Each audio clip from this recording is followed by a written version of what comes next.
better. I mean, but we did want to talk about. I think I know that you have opinions on that, but we heard the brothers Krynn again.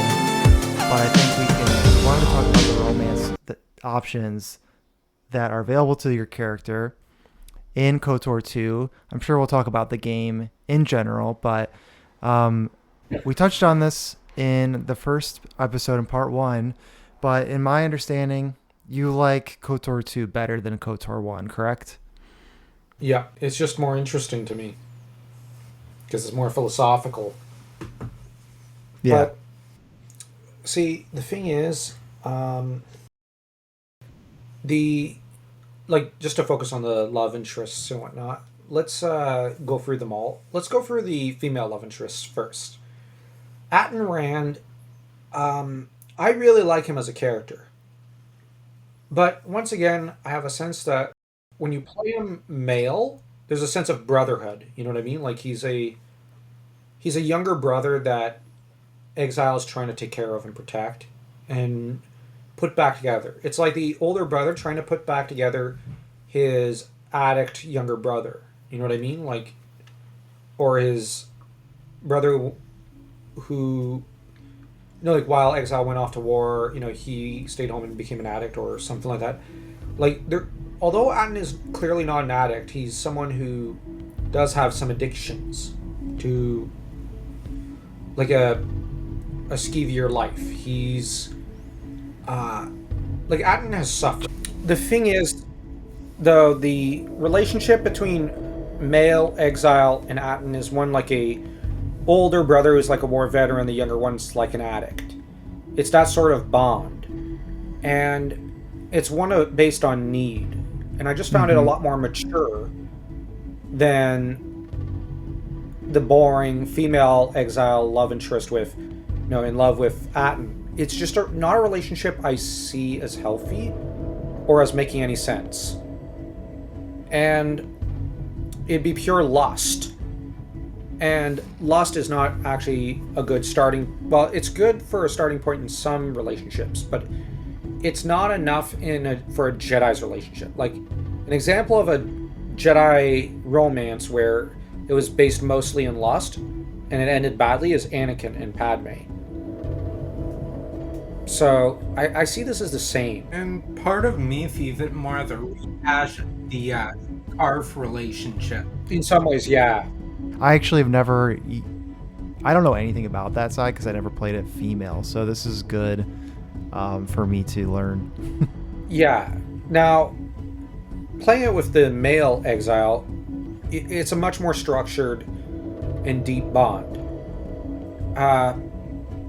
With Mikal or Disciple, if you're female, it feels like, on some level, a female school teacher sleeping with her student. It just doesn't feel right. And it also, I don't know, it just seems like he's not Exile's type in a way. Like, I don't know. Then, on the other hand, Mikal is a very intelligent man, and I really like him. He's one of my favorite characters. So I wish you could get him, even if you're a male Exile. I think it's an interesting relationship you could have if they're both men, and where it's kind of like an older brother and a younger one, or a father and a son or something. I don't know. It's just, he feels like a sibling or something, and it just feels incestuous with Disciple. I don't know. Now for male Exile. Oh, and there's also Bao-Dur. That's the only one I could almost see, and it makes sense to my mind. But at the same time, Bao-Dur doesn't seem to...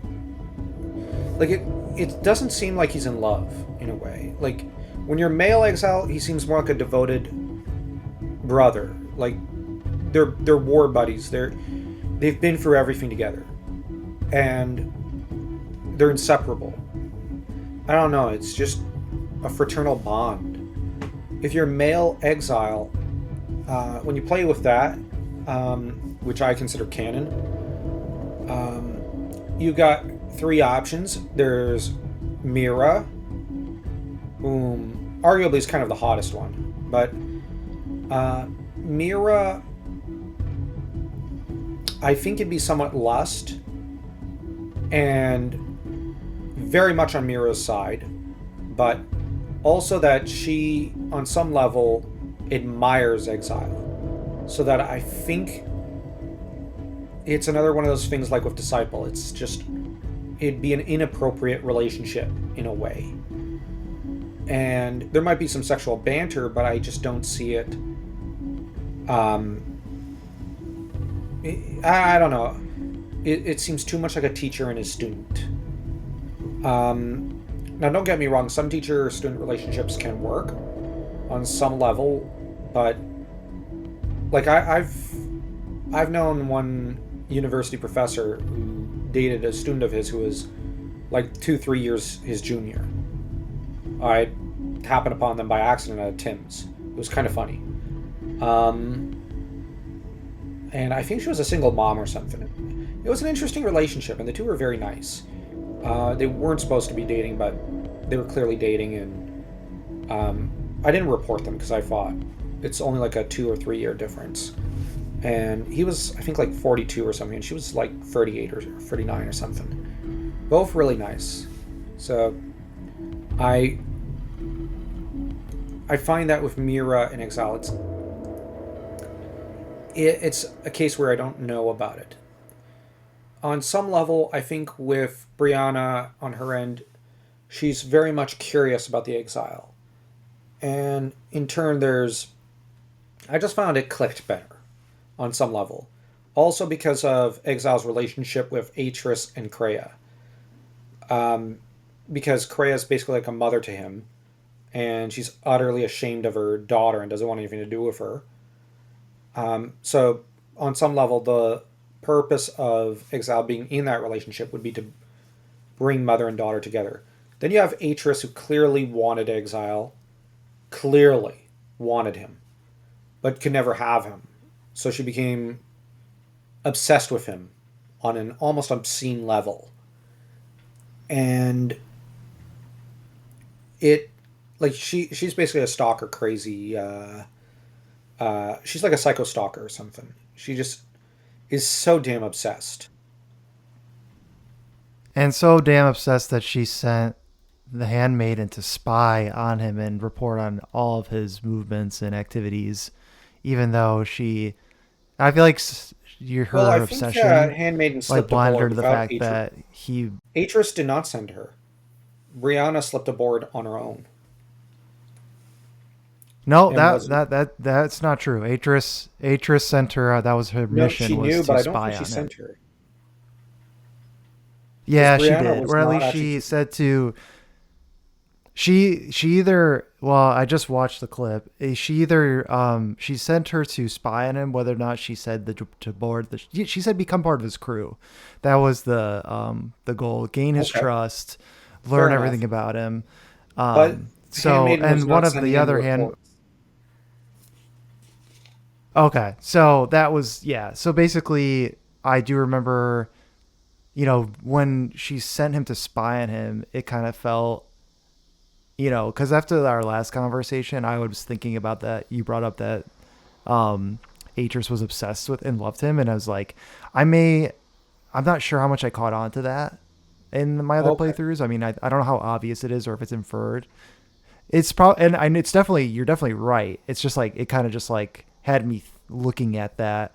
So like, okay, for instance, the first time you see Atris, it's not clear, like in your first playthrough, that she does love him. But as the plot develops, you maybe, and let me know if I'm wrong. It feels like you learn as the plot goes on that she is in love with him, right?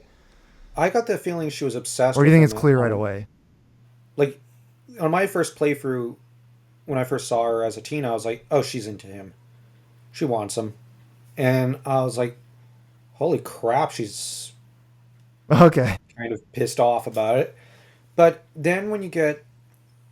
But the interesting thing is, how do I put it? The Exile strikes me as the guy who, like, Mira, and to an extent, Vices are the bad girls. He's already had the bad girls. Now he's looking for, you know what I mean, the good girl to settle down with.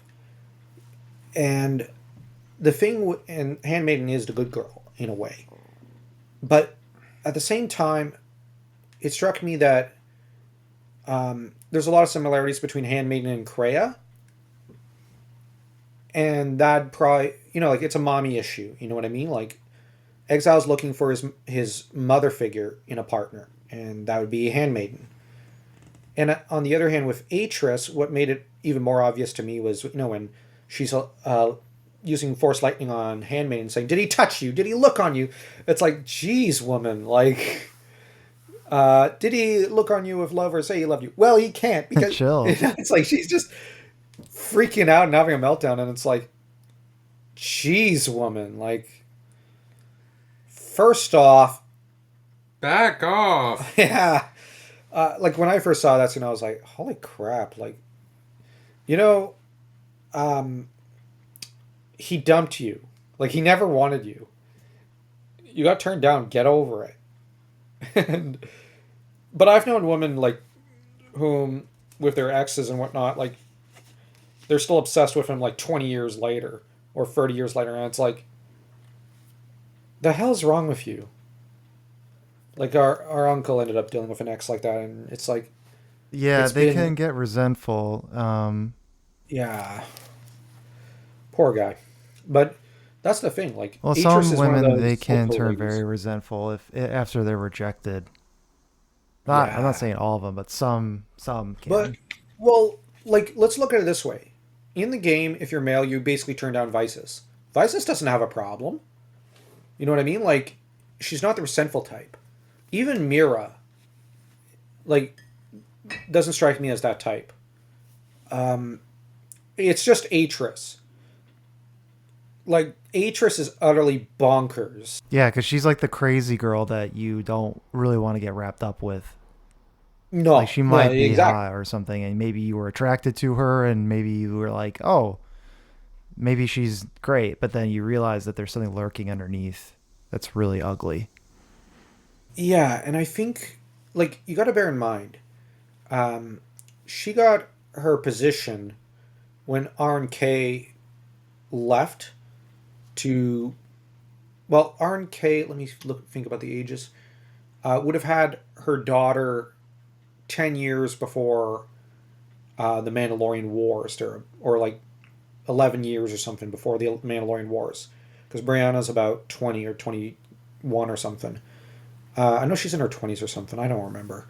I don't really care. But the thing is, um, we got to bear in mind, R&K lost her position as Jedi historian and archivist, um, probably around the time of the Mandalorian Wars.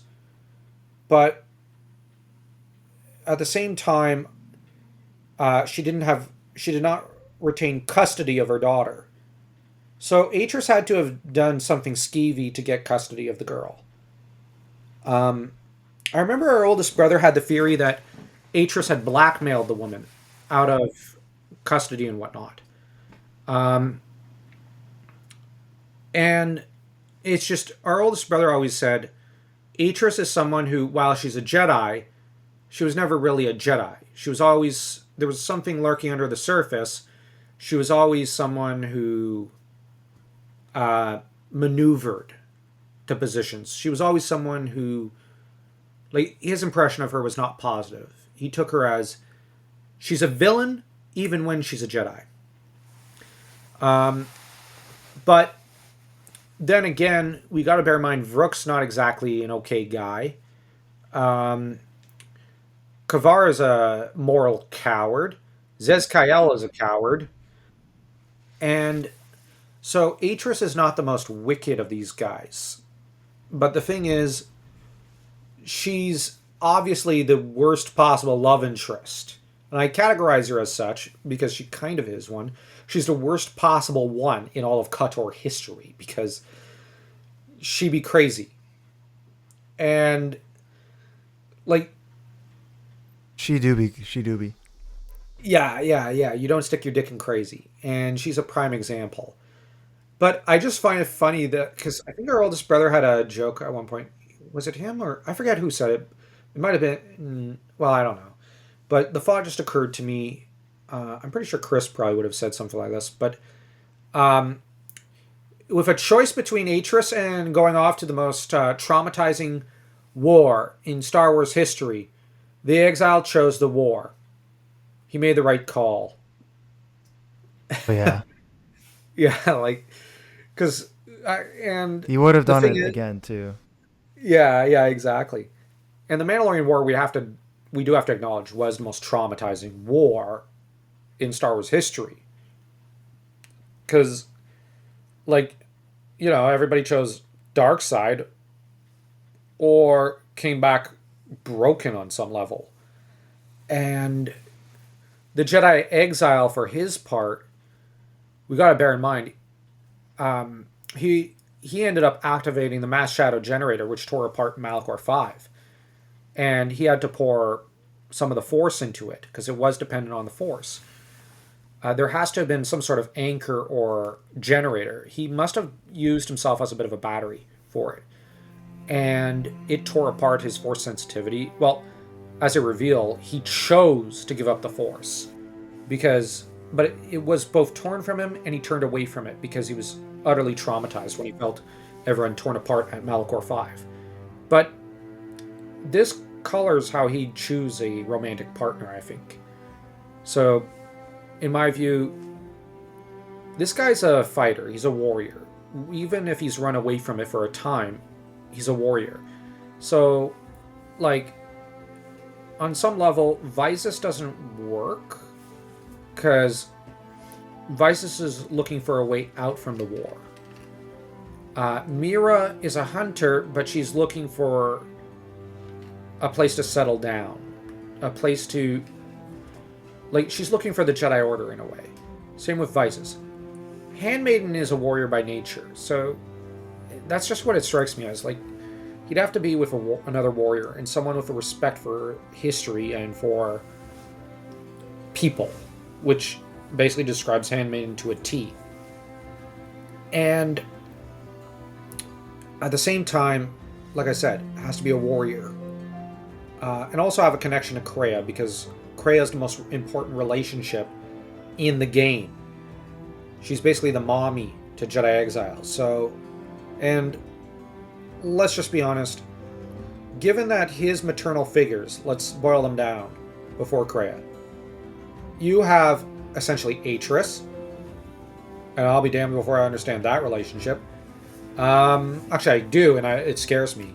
And that's it. But remember, his Jedi teacher, his master, was Kavar. And Kavar turned on him. Kavar had no regard for him.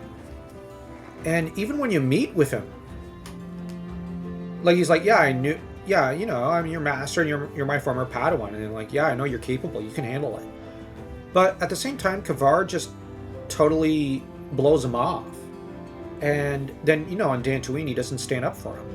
So the Jedi Exile is someone who was essentially abandoned as a child by his Jedi parents of sorts. You know what I mean? Like, the Jedi Order abandoned him. It turned away from him. This guy's been abandoned. And remember, when he was a Padawan, he was also hated by Rook Lamar, who was jealous of him. So this guy's got some issues. He's got baggage. Lots of it. And in comes Kreia, and that's where, she's the most maternal, caring person he's ever had in his life. And I know people will say she's not. She's very cynical and she's very harsh. And yeah, she is. But, like, my point is just, in a lot of ways, you don't choose your parent. And she would die for him. She would kill for him. She genuinely loves him and wants nothing but the best for him. And he's never had someone care about him like that before her. So any romantic partner he chooses will be predicated to an extent on his relationship with his mother figure in this situation, because it's the first person who's ever cared and loved him for him. On some level, the entire Ebon Hawk crew turned to Exile because he's the only one who's ever loved them and cared for them and nurtured them.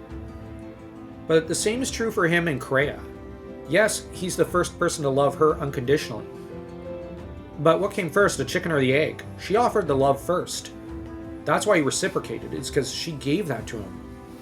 So, in his case, though, and I'll even extend that to Canderous Ordo, I don't think Revan truly cared about Canderous. It was just business, so to speak. Whereas with Exile and Mandalore, there's much more of a friendship, I found. There's much more of an ease and a relationship and a respect for each other.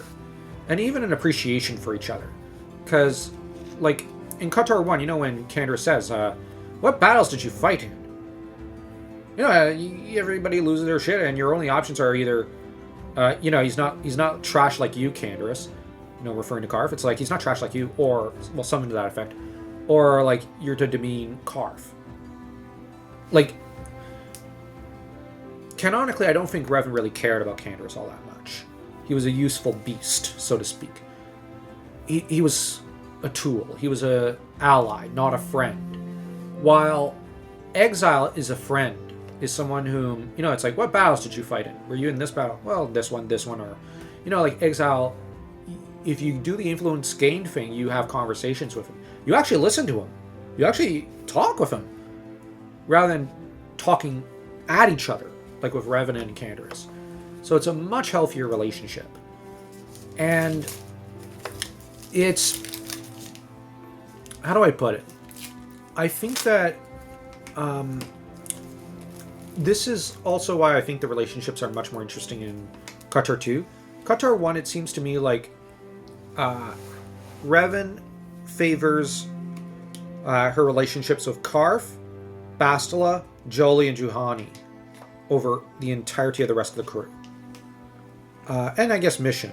But, like, Zalbar and Canderous could throw themselves out the airlock and nobody would notice. Well, you'd notice, I would but notice. It's like...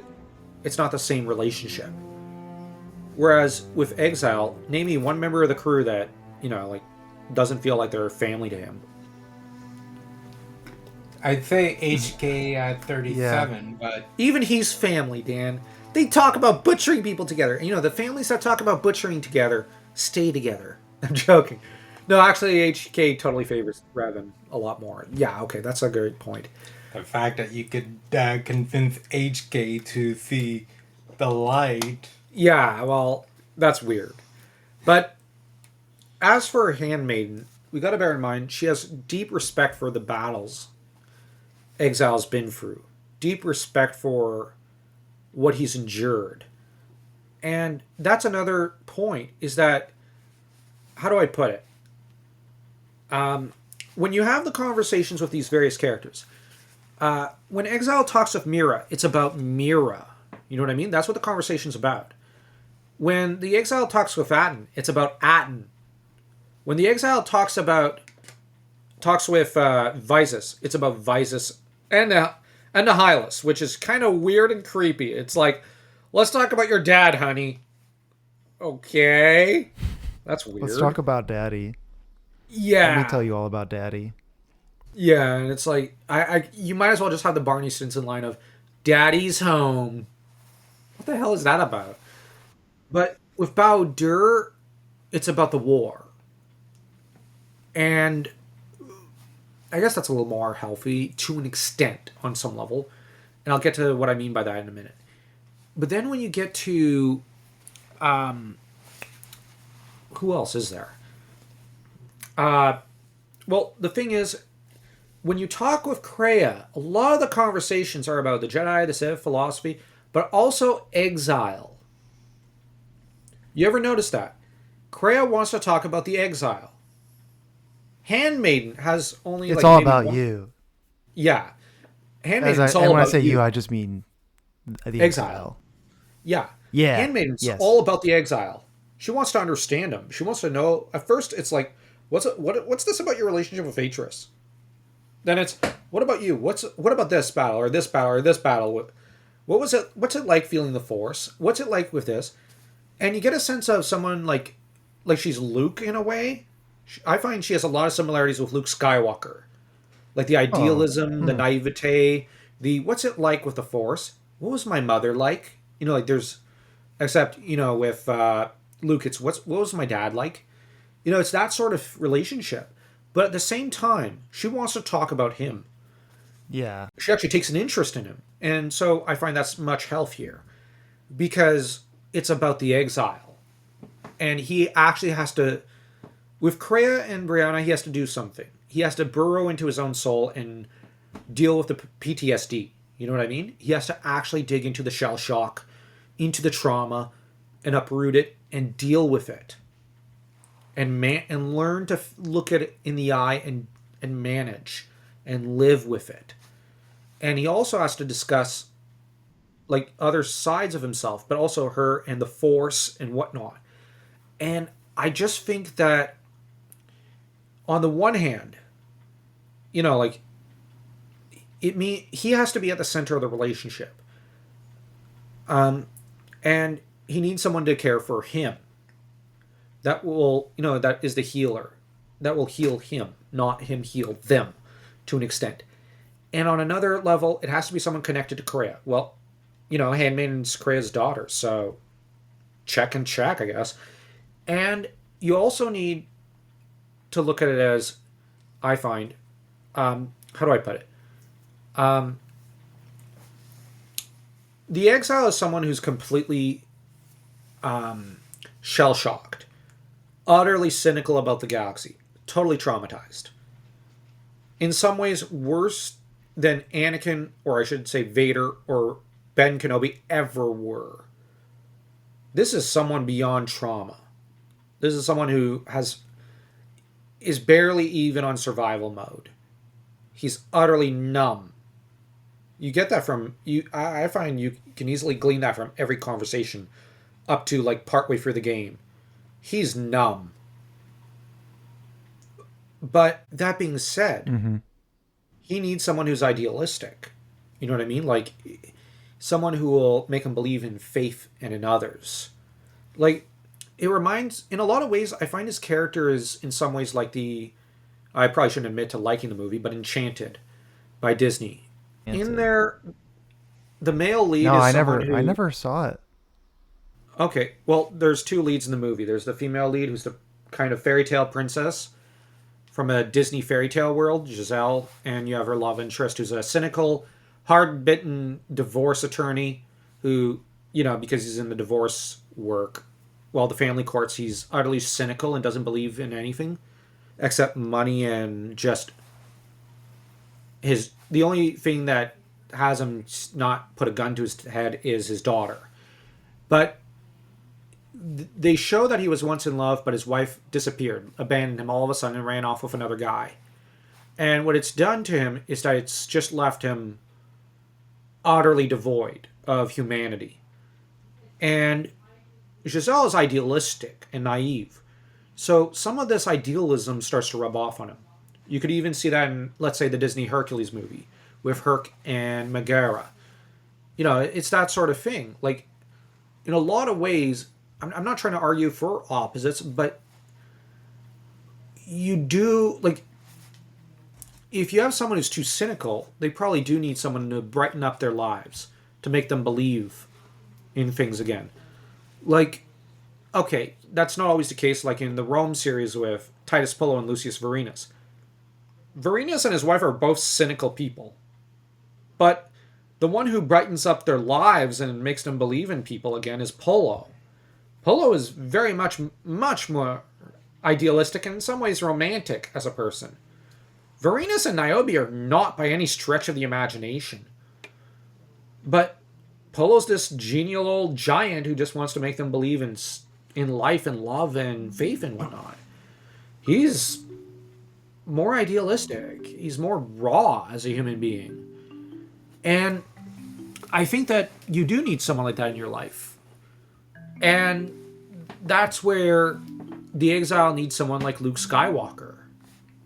But Brianna's the closest thing to it. So that was another reason why I kind of was like, okay, well, her mom went off and became Kreia. Her dad died in the Mandalorian Wars. She's in the exact same situation as Luke, except she was bullied by her 5 sisters. She's the only daughter of Aaron Kai. That's interesting. But she's the 6th daughter of Usanus. And Usanus died to Revan. And that was another point that I thought was interesting about Kreia is, bear in mind, the man she loved was murdered by her favorite student. That's going to screw you up. That's a betrayal.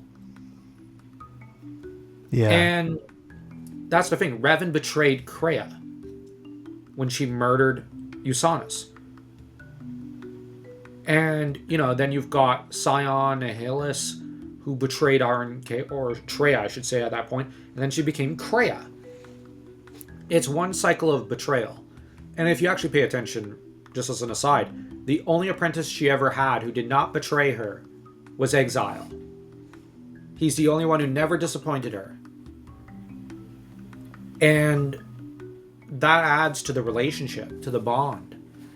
And bear in mind, the way Revan treated her family, which, murdering your lover is not exactly, or common law lover, I should say, not exactly a nice thing to do. But you compare that to how Exile treats Brianna. Very tender, very gentle, very kind. So that also counts in the relationship. So I just regard KOTOR 2 as, in KOTOR 1 and 2, like when you look at Karth and Brianna, the relationships are with Revan and the Exile are very deep and I thought they're very interesting. But enough about my opinions. What about you, Chris? Who did you generally ship with the Exile? Well, a lot of it was just like, what are my eyes looking at? That, as a kid, I'm like, this Vice's character just seems hot. And so and Forbidden, and like, it just seems sexy. So I thought she was hot. So I would go for Vices. And then she, you mentioned that it's like a lot about Nihilus. It's a lot about herself. Like, she's not, I think my view is it's a lot of it is like tied in with like destiny, and she's focused on the mission about defeating Nihilus. Like, that's a lot about what it is for her. So she wants to see him, she sees him as like a weapon that could be used against Nihilus, because I think she feels that he's like that the Exile, of course we're talking about like the male Exile, but it doesn't matter, it's the same, but like he's like the one weakness, because he's like a void in the Force. So Nihilus doesn't really know what he is, he just knows something's wrong about whatever is happening there. So I thought I think it's cool that, she's a Sith trying to help. Like, that kind of creates a really cool dynamic. I mean, but in terms of the relationship, it's not, I think what you were saying, I'm kind of in alignment. I don't think she really makes like a good romantic partner, but it is kind of like messed up if you like go for it, because I feel like you're not really supposed to go for it. Like, it's kind of just like, well, this like it is a little bit like a woman or a younger girl being told by daddy or being told by their boyfriend or husband that like to stay away from this other strange man. Like, imagine if maybe you have daddy issues as a girl, and that daddy's saying like, don't you ever date him, don't you go near, he's bad, you have to defeat him, and so that's automatically going to create interest, and that interest can turn into like fascination and attraction. So it's kind of funny how that happens. What do you think about that? I think with Vices, I'll be honest, it's just, okay, I'll admit, I found Mira way hotter, and well, I have a thing for redheads, but the thing is, it's also that one thing that I didn't like about Vices, and like, I actually like the race she belongs to, but I found that not being able to, like, given that we only see half her face, I was like, yeah, that's a, you know what I mean? That's a buzzkill. Like, yeah, like, I can't see half your face. Like, right. you know, I But don't there's a know. little bit of mystery too. But it depends on if that's something that like intrigues you or not. I guess it never did. So yeah, that's like, and I don't like girls. I don't like short hair. So that's Yeah. why I didn't like Yeah, I her prefer that. long hair. Yeah, I just don't like. I don't like girls with short haircuts. Yeah, I like long hair. So, um, yeah. Dan? Long hair. That's But Mira pulls off the short-haired look. yeah. That goes without saying. And she's got her guns all out in for everyone to see, so that helps. I'm joking. Yeah, but in all actuality, the problem that is, I found Mira was just utterly emotionally unavailable for most of the game.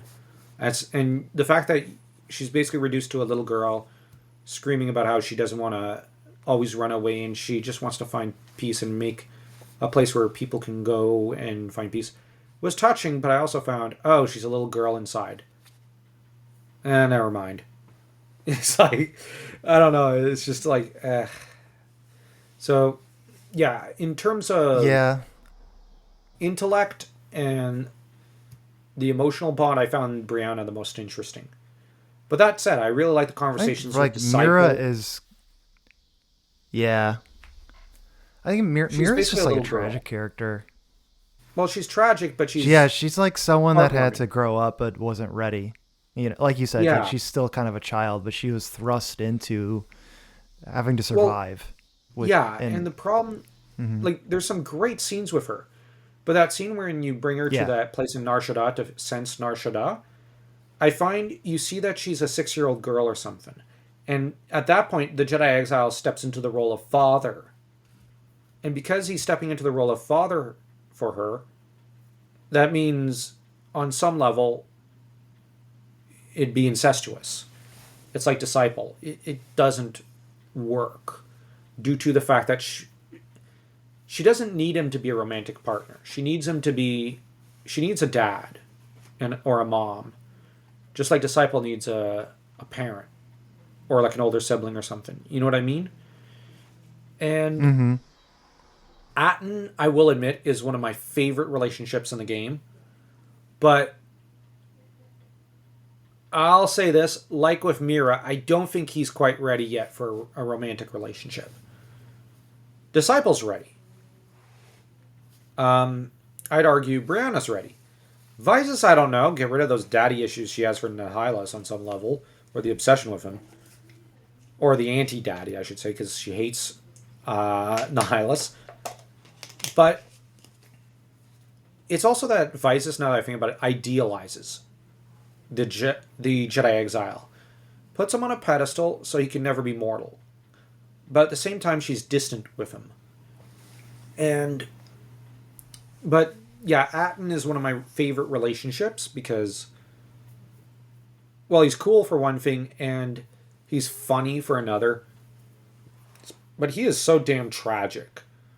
He might be probably one of the top 3 most tragic characters you team up with in KOTOR 2.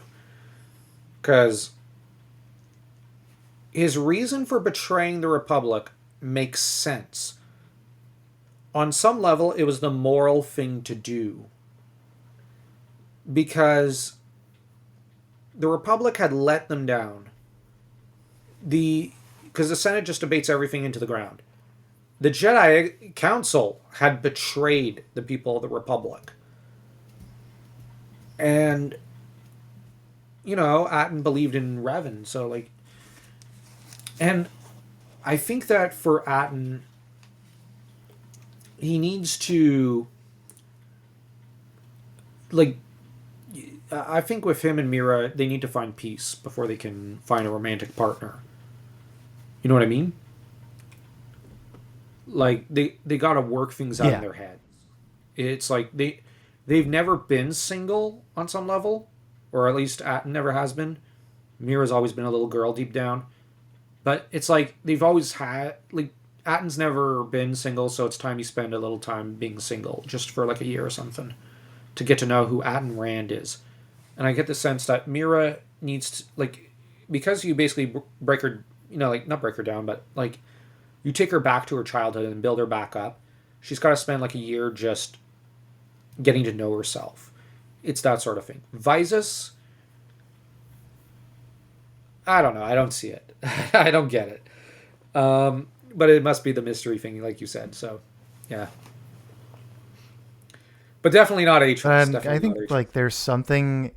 Yeah, I no, definitely not.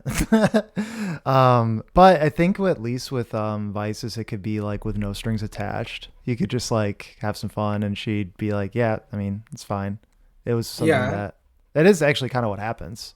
Like you can hook up with the scene like fades to black, and you assume that they kind of like, do some stuff. And there's really kind of, I mean, that's kind of the nature of relationships in KOTOR. They're not trying to go full on like. It's not a Mass Effect. Well, I'll just say like, arguably, you can like they're not like there's not as much it's argued relationship stuff. It's more like you kind of come to a head. I'd argue you can probably hook up with Mira off screen, but my question is, should you? Okay, like you know what I mean. The only relationships I see as long-term relationships in KOTOR are the Karf Revan one and the Handmaiden Exile one. And that's more predicated on the characters. I agree. But yes, and I think I agree with that. I don't think Mira would make she totally hook up it. With the It doesn't really make sense. I feel like she kind of needs. I mean, yeah, she would. She's saying she would hook up with him. But she doesn't need him. She needs. Okay, she needs him to be better than that. You know what I mean? Yeah. Like she needs him to be. It's kind of like a like if you were like 35 and you meet a girl who's like 22 or 21 and there is an attraction, but at that point the relationship might be like, it's like, yeah, I get it. There's attraction. We both like each other, but we can just keep this like as mentor mentee or something like that. That it makes more sense. You need to find someone else. Agree. And we have to bear in mind, like, and she is a little girl too. Like, she mentally so be a little weird, probably for him. It would. It's mentally, yes. Yeah, it's so weird to me. And whereas weirdly, Handmaiden is like the 21-year-old and he's like the 35-year-old, and it could work, but that's because it's a very different relationship, and Handmaiden is a lot more mature than Mira mentally and developmentally. Like, right, the more maturity. Yeah, and I'll argue that, well, obviously Handmaiden has her mature side, but I'd argue the only ones that I see as mature enough mentally to be in a relationship on some level I will actually defend Visus here. I will say Visus is like an adult, capable of adult decisions on that front. And like when I exclude Atten, I mean he's not in a place for it. Mentally, he's just, he's got to get over his own trauma. But you have Visus, you have Handmaiden, and you have Disciple. These are the only three who seem, you know what I mean? Like, in the right space. Mm-hmm. I hope you don't mind the pun, but... That's true, yeah. Like, Visus it could, like, technically happen, but it's, Well, my argument she's got a lot going on. Yeah, and I don't think it could work with her in the Exile, but, like, if you ask me, will Visus Mara remain single for the rest of her life? Hell no. She's going to find someone. I just don't know who it is. You know what I mean? Like, hell no. Like, she's someone who she's capable of being in a relationship, just not with the Exile, I think. It's more curiosity between them or something. More sexual, like you pointed out.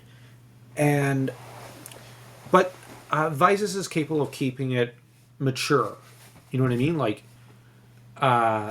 she's capable of, like, oh yeah, I know we're doing it together, but I'm dumping you. Okay? You know what I mean? Like, she's capable of being friend-zoned. Like, I defend Visus because I don't think... Because at the end of the day, it's all about Nihilus. Like, yeah. It's still about defeating Nihilus. That's like the main goal. The main goal is not to love the exile. It's to like serve him in But service of a greater good. yeah, although I'd argue there is a love that is born between them, but I'd say it's Mm. um, the love between a family member or something. Like by the end, like at first it's sexual attraction between them. It's obvious in some of the dialogue, but I find like by the end of the game, when you get on that bridge where Nihilus is, like just a scene in her former bed chambers. You know what I mean? Like in the meditation room she has, just feels to me like there's been peace that's been found, and Yeah. like Yeah. on some level, any chance of a sexual relationship is gone by then, and but there's a different kind of bond that's been born. I don't know. I like I may not have like regarded Vices with all that much curiosity as a youngster, but I still looked on her with fondness. You know what I mean? Yes. Like I thought she was cool, but I was like, I would like a comic book with her as the lead, but or a co-lead. But I was like, I can't see her with the Exile, but I really like her as a character. Yeah, she has some good scenes with Canderous and the Handmaiden. Yeah. Although Handmaiden Or and her as hate each well. other. Yeah, like Handmaiden and her hate each They other did, because of it's course, jealousy. because they both are. They Yeah. yes, and they couldn't both really be want. more different as in terms of how they view each other, or view themselves. Well, I think bear in But I mind, do you know, just to at the start mhm, it's a love triangle, but if you go with right. Brianna, it becomes very much like a sibling or a type of a fondness for each other between Visus and Exile, because she's in a lot of ways like Kreia as well. So there's that as well that's thrown in. There is, yeah. She's trying to coach or like she kind of wants to. Well, for instance, she tries to impart Sith views on him as you go along on the Hmm. exile. Like, I see that you're helping that person, but just let you know, like, you might be making yourself weaker by doing that, and I don't want you Yeah, to do that. But you're the boss. But yeah. I do. Whereas, I think with in terms of the ranking, I would say that Handmaiden would be I think that one could work the most, and I felt like it was most natural, hmm at least in terms of a budding relationship. I don't know about like long term, but like when he just seems like genuinely curious about Handmaiden and really wants to get to know her, and she's kind of like, "Oh, you want to know about me? Like that's great." Or like you want me to teach you these things, and like this is like my life's blood is like fighting, and you're a great fighter, and fighting you is like, well, there's also that is that. it's a little bit like sex. Yeah, and it's also that um, she seems to really be fascinated by his masculinity, and like Yeah. yeah, she seems really fascinated by him. But it's just that bear in mind the way she talks about her dad and with him, and it's like there's I think that's the one of the relationships that would probably be long term, long lasting, but it's that I view the exile as ultimately someone who will be coming back home to the Republic after the game. Like he'll go off to the Sith cloak to the outer beyond the outer rim, but he'll be back. He's not staying away from the Republic. He's not going to leave his friends forever. And I also view like I said, I viewed the love and triangle with amusement, but I also viewed Vices with fondness, but never really regarded her as a serious love interest for the exile. That said, um, yeah, so that's my thoughts on those relationships. Um, Not terribly interesting, I think. Not, I don't mean the relationships. I mean my It's kind opinion. of, yeah. My opinions are not terribly interesting. Um, I think they were. I don't know why you're saying that. I think they're really interesting. I think you have like a really good like grasp of the game, not only the game, but also like you have a good way of describing relationships between people and like why they work and what makes them compatible. Because I think it's like you're more interested in what makes people compatible rather than what makes people like interested or like attracted. And I think Yeah. it's interesting to hear why they might be compatible, because in video games and comic books and fantasies, the main characters are always going to be attractive. So, I mean, Well, it's when just it kind of comes how to that's a lot of times how it is. but when it comes to sexual attraction, like let's be honest, Brianna's a hotter version of Atris. And as Yeah. for And Exile, younger. yeah, and way younger. And she's also a lot like Kreia. So but she's Not hot. jaded. And yeah. Yeah. And as for Exile, he's the first real guy she really meets. And he's basically a, I don't know, a Stallone type. So, the attraction is obvious to me at least.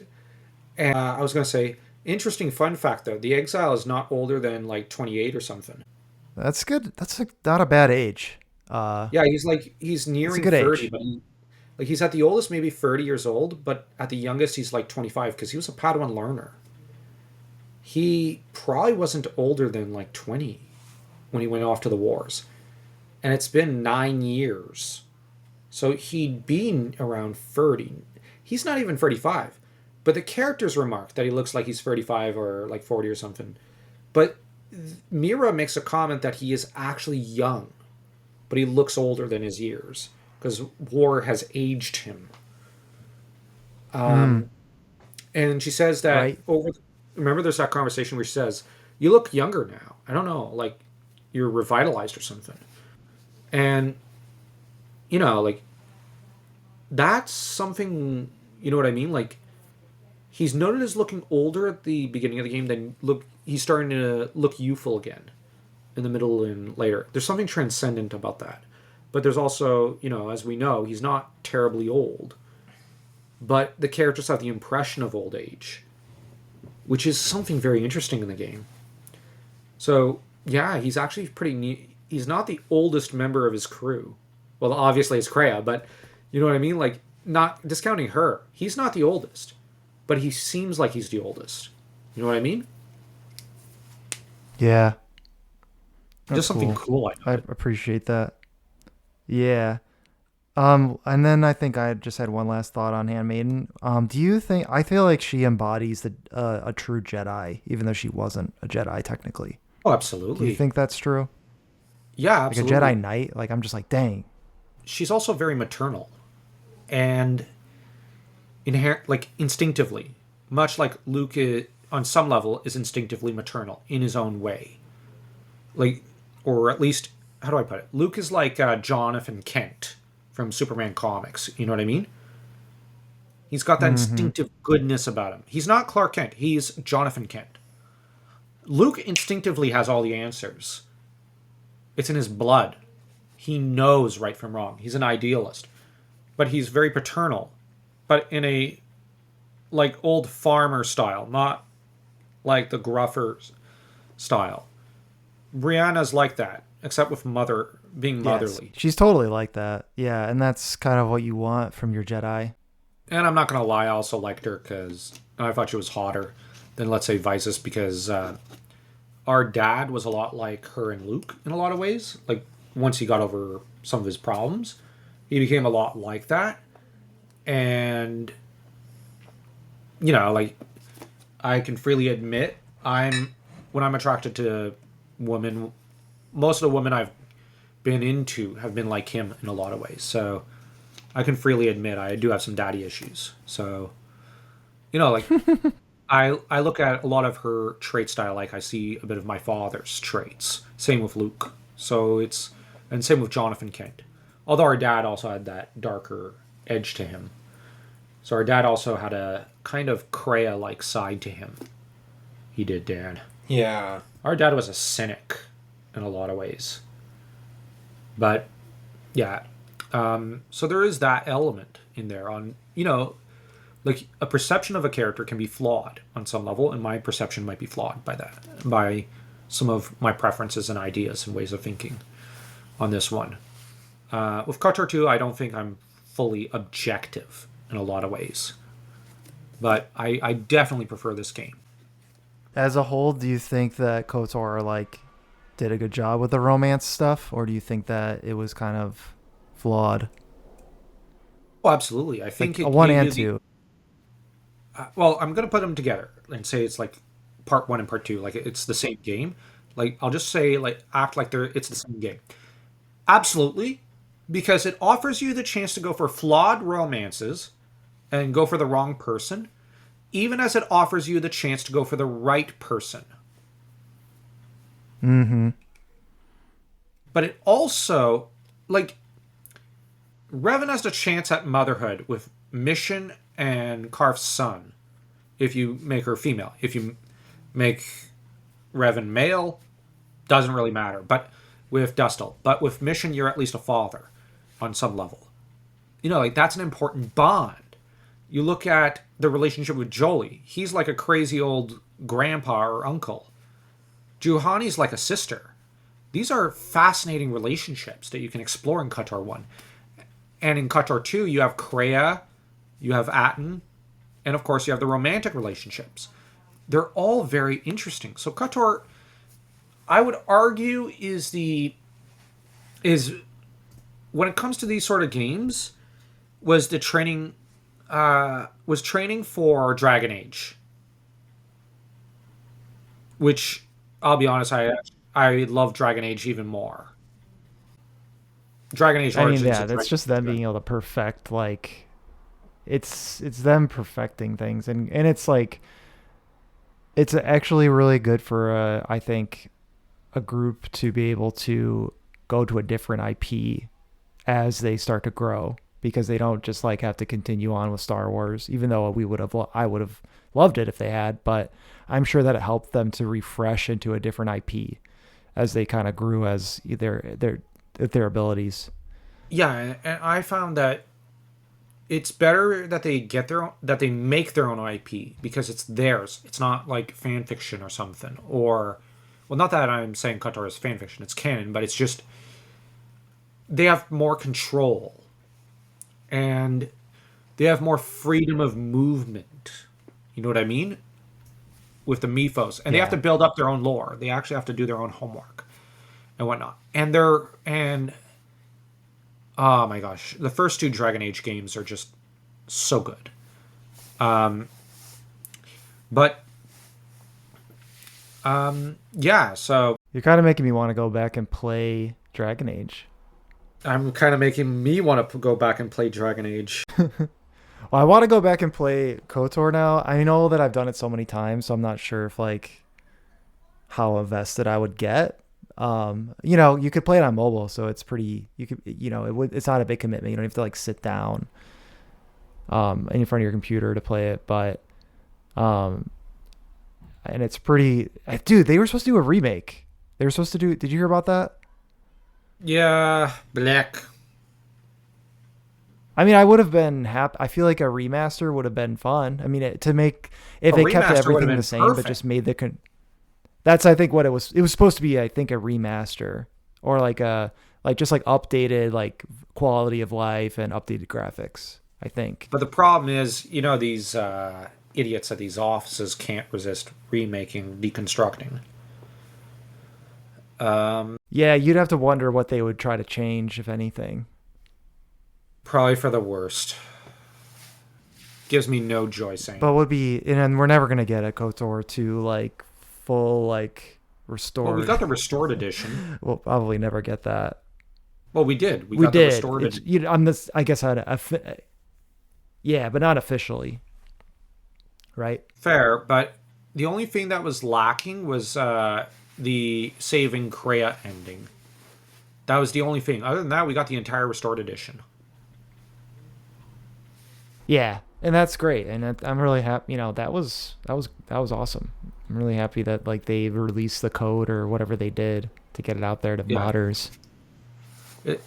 Yeah, I must confess, with Star Wars games, I kind of like on some level. When it comes to gameplay, I'm caught between KOTOR 2 and Battlefront 2 in some ways, but I'm also caught with Jedi Academy. But with story and whatnot, I might lean towards, for some reason, Jedi Academy. I just like Jedi Academy the best overall. I really like that game for some reason. Well, it has a really good feel. Uh, I feel Jedi Academy, especially for the time. It was pretty crazy. Like it was pretty.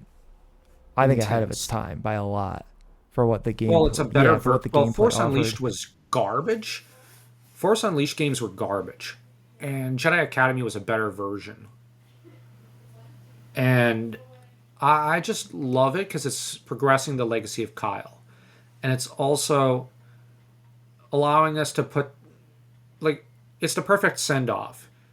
I I kind of think that there should not have been any novels afterwards because you defeat Marco Ragnos, the devil of Star Wars, like the guy who started everything. You know what I mean? Like with the war between the Jedi and the Sith 5,000 years ago. He's the one who uh, pretty much, well, actually, well, you know, he was the master of Nagasato and Ludo Crest. He was the guy who corrupted Exar Kun and Uliquel Droma. He's the guy who started the entire KOTOR era because of that. He's the guy who, you know what I mean? Like, helped corrupt Sith in the new Sith Wars. He's been the one manipulating everything, even to an extent, I would argue, the events of modern Star Wars. He's been in the shadows the entire time playing the manipulator. So, for you to finally defeat him and cast him out of the mortal realm, that's it. There's no story left. It's over. Why would we want anything after this? You know what I mean? Like, this is the sequel story I always wanted, and I'm satisfied. Yeah. So, Thanks everyone for joining, brothers Krynn, Joe and Dan. Thanks again. Check them out on Substack. and The remember to Brothers Krynn. subscribe to Star Wars Loose Cannon. And always remember to subscribe to Star Wars Loose Canon. And everyone, I hope you have a great rest of your day, and may the Force be with you. And may the Schwartz be with you all. Bye.